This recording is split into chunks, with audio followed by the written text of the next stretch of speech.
दोस्तों नमस्कार। आपकी स्क्रीन पे जो व्यक्ति हंसता बोलता चलता हुआ दिख रहा है, न तो इसे पहचान की जरूरत है और न ही नाम की जरूरत है। आप इसे अच्छी तरह से पहचानते हैं। एक ट्राउजर और एक टी शर्ट में कन्याकुमारी से चलता हुआ आदमी दिल्ली तक आ गया है। कौन है ये व्यक्ति? Who are you? यह सवाल मेरे मन में उठने लगा है। कौन है ये व्यक्ति? क्योंकि जब यह व्यक्ति इस यात्रा से पूर्व पहचाना जाता था, जाना जाता था, तब इसके पीछे एक टैग लगा हुआ था। लेकिन आज जब यह व्यक्ति 3000 किलोमीटर की पद यात्रा करके दिल्ली पहुंचा है, तो एक नया ही आयाम देखने को मिल रहा है। एक नए शख्स से परिचय हो रहा है। इस यात्रा से पूर्ण इस व्यक्ति की एक पहचान बनाई गई थी, फेलियर लीडर, असफल राजनीतिज्ञ और कुछ लोगों की नज़र में पप्पू। लेकिन आज जब लाल किले की प्राचीर से पप्पू की आवाज़ गूंजी थी, जैसा कि अब भी कुछ लोग मानते हैं, परंतु इस आवाज़ ने वह भ्रम तोड़ दिया जो आज भी इन्हें असफल राजनीतिज्ञ समझ रहे हैं। और पप्पू कहने वाले लोगों के मुंह पर तो ताला ही लग गया है। उन्हें कुछ समझ में नहीं आ रहा है। असमंजस की स्थिति हो गई है, क्योंकि अब वह पप्पू नहीं होकर पपसा बन गए हैं। मेरे कुछ मित्र हैं जो वर्तमान विचारधारा से प्रभावित है और उनके मन में एक भय है। वो भी आजकल यही कहते हैं, पपसा ने तो गजब कर दिया। एकमात्र टी शर्ट में कन्याकुमारी से लेकर दिल्ली तक की पद यात्रा का सफर पूरा कर दिया। और जब वो लाल किले की प्राचीर से बोल रहे थे और लाल किले की प्राचीर से गूंजती हुई आवाज़ सबको स्तंभ कर रही थी, मैंने तो यह तक सुना है उस प्रतिध्वनि को जो लाल किले की दीवारों से टकरा कर आ रही थी। मेरे वो मित्र जो अब राहुल गांधी को पपसा कहते हैं, बड़े ही धर्म संकट में फंस गए हैं। वो यह कहते हैं कि अगर हम वोट नहीं देंगे तो गाय कट जाएगी और वोट देंगे तो जेब कट जाएगी। बड़ा ही धर्म संकट है।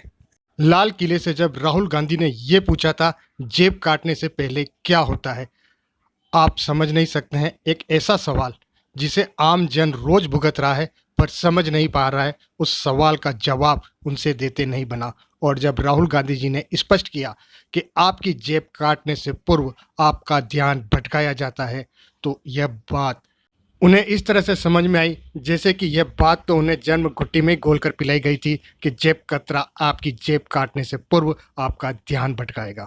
राहुल गांधी ने लाल किले पर खड़े होकर आज हर भारतीय को, हर नागरिक को जन्म घुट्टी पिला दी है। यह बात अलग है कि किसी को तो जन्म घुट्टी एक बार में ही असर कर जाती है और पेट साफ हो जाता है, और किसी को यह कुछ समय लेती है। मैं बात कर रहा था मेरे मन में उठे सवाल की, कौन है ये व्यक्ति? क्या हिम मानव है जिसे ठंड नहीं लगती? संवेदनशील या संवेदनहीन?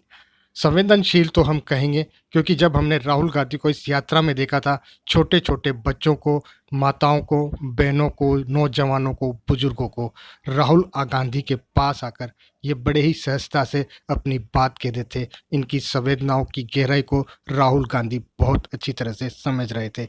लेकिन जब इनमें एक टी शर्ट की यात्रा में करते हुए देखा जाता है तो लगता है संवेदना महसूस नहीं होती है। मुझे लगता है इस व्यक्ति ने अपनी संवेदनाओं को, जो बाहरी और आंतरिक दो तरह की होती है, पृथक कर ली है। और उस पर भी बाहरी संवेदना पर पूर्ण नियंत्रण है और आंतरिक संवेदनाएं हृदय की गहराइयों में बसा ली है। बाहरी संवेदना जो तत्काल प्रतिक्रिया देती है, जैसे आपको कोई कुछ कहे और आप पलट कर जवाब देते हैं। परंतु मैंने देखा है राहुल गांधी को कुछ भी कहा गया है, असफल लीडर, पप्पू या कुछ भी, उन्होंने अपने परिवार पे हुए आरोपों का भी प्रतिक्रिया नहीं दी है। और आंतरिक संवेदना की गहराई तो आपको इनकी पदयात्रा में शुरू से ही नजर आ रही है। क्या आप ऐसे व्यक्ति के बारे में सोच सकते हैं जिससे महिलाएं देखते ही लिपट जाए, आंखों से आंसू बहने लगे, आप भ्रम में हो जाए ये खुशी के आंसू हैं कि दुख के आंसू हैं, लेकिन आंसू अविरल रूप से बहने लगते हैं जो आंतरिक संवेदना को प्रकट करते हैं। वर्तमान समय में जहां हमें मन की बात सुनने का आदी बना दिया गया है, उस समय में जब मन की बात सुनी जा रही हो, आप ऐसे व्यक्ति की कल्पना करते हैं जो अंतर मन में ठहरी हुई गहरी संवेदनाओं को भी समझ रहा है, सुन रहा है।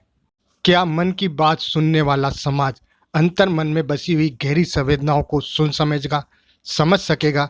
मेरा तो सवाल फिर भी वहीं खड़ा है, कौन है ये व्यक्ति? आप सभी को राम राम सा।